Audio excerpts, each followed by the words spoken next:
The Highlander review is here, boys. The Highlander review is here, boys. This is the Toyota Highlander. This is the most boring car I've ever bought, and I love it. This is a 2005 Toyota Highlander. This was Toyota's first mid-size unibody crossover SUV. And you might be wondering, hey, what's a crossover? Well, SUVs back before the mid-90s used to be a lot more like trucks.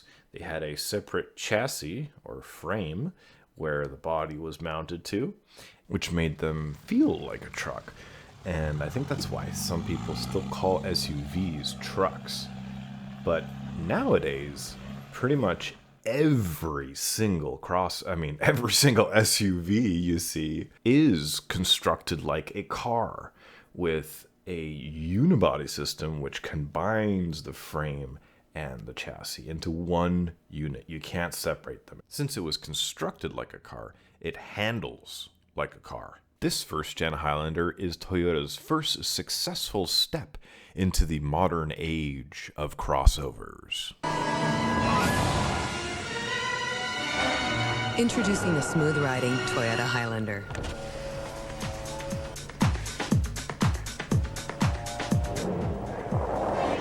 Bringing an unexpected bit of comfort to the rugged world of the SUV.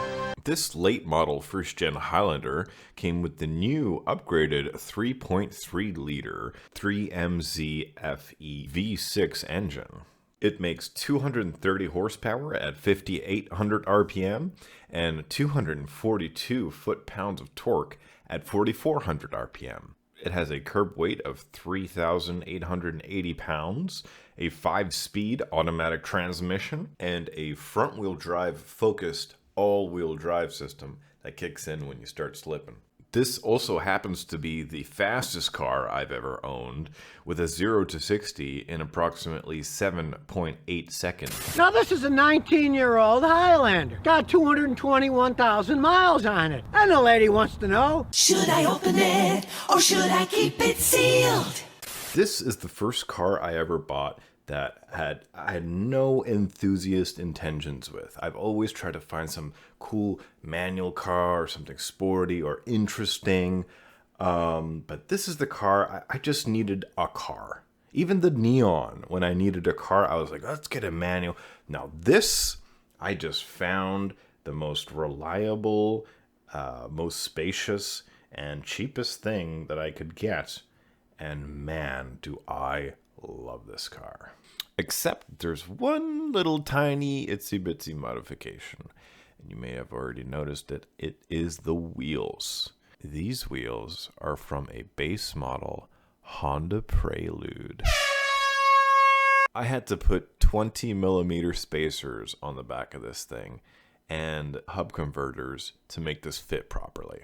It came with black spray painted wheels, which black wheels never look good on 2000s cars. So it's looking a lot better now. Introducing the smooth-riding Toyota Highlander. Bringing an unexpected bit of comfort to the rugged world of the SUV. It's weird. This is the first car I've ever bought that I don't care about. And now I've found that I love driving it so much that I find excuses to go out. This is my first V6, and man, it's so much smoother than a 4-cylinder. It has a surprising amount of power when you need it, but when you're just cruising along, man, it feels good to just slowly and confidently accelerate and roll on down the road. When you're going calmly down the road, it feels like driving like a little pickup truck or something. But when you're sending it, and you can send it in the corners, it feels like a car much more capable and smaller than it is. It takes turns. It just takes them. I don't know what to tell you. It just does. It doesn't feel like it should. feels like a truck, and then you send it in a corner and it doesn't have an issue. This is a high mileage car, but it doesn't feel like a high mileage car. It feels really nice inside. It doesn't feel like it's falling apart. It feels like just kind of broken in. And I think that just goes to show the level of quality that Toyota puts into their products. It's really cool. The Highlander holds 5 people and can hold an additional 2 with an optional 3rd row. You can get it with seating for 7. There is a lot of cargo space in the back with flat folding seats that make it easy to move furniture or other large objects. The 2 front seats have these wonderful armrests, which are just so comfortable. I mean, it's just such a comfortable experience driving this thing.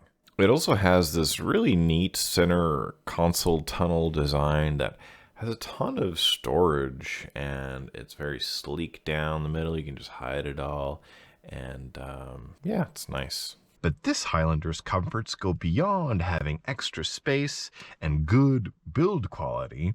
After a long, arduous drive, when you reach your destination and open the door to exit, a door-illuminated light will appear, illuminating your exit path. Very luxurious.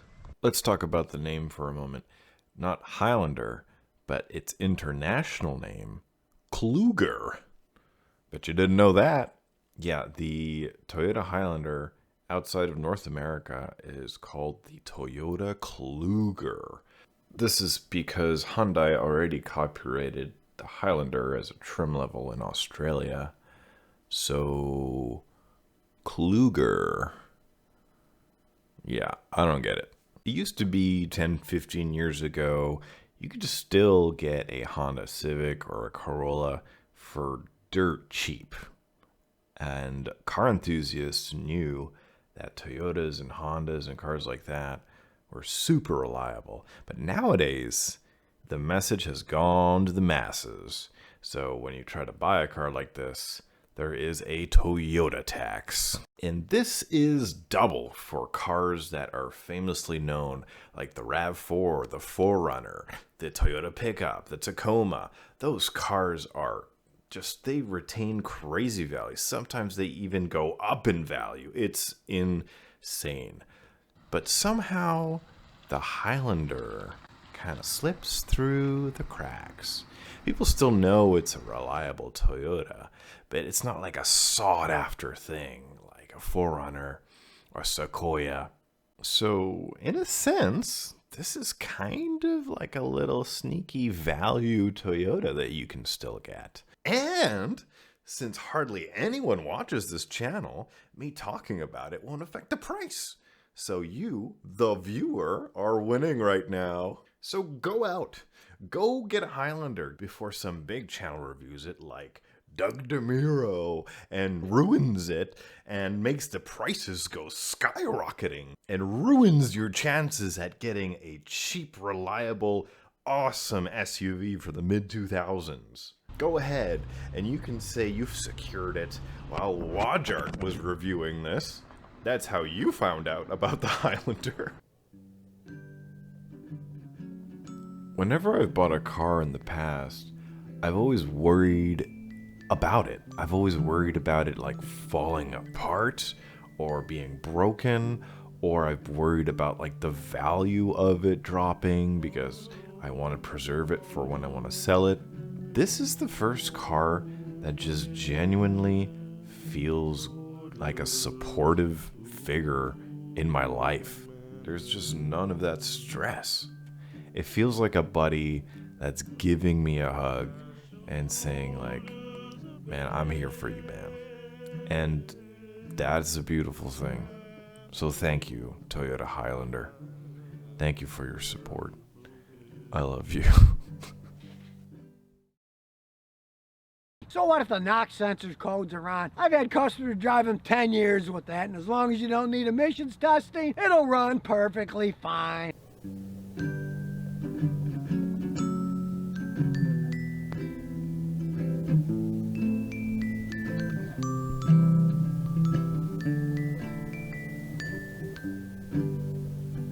That's it. You want one? See your Toyota dealer. The Highlander, one of 17 Toyotas moving you forward. Early Toyota streets. No, all we. This,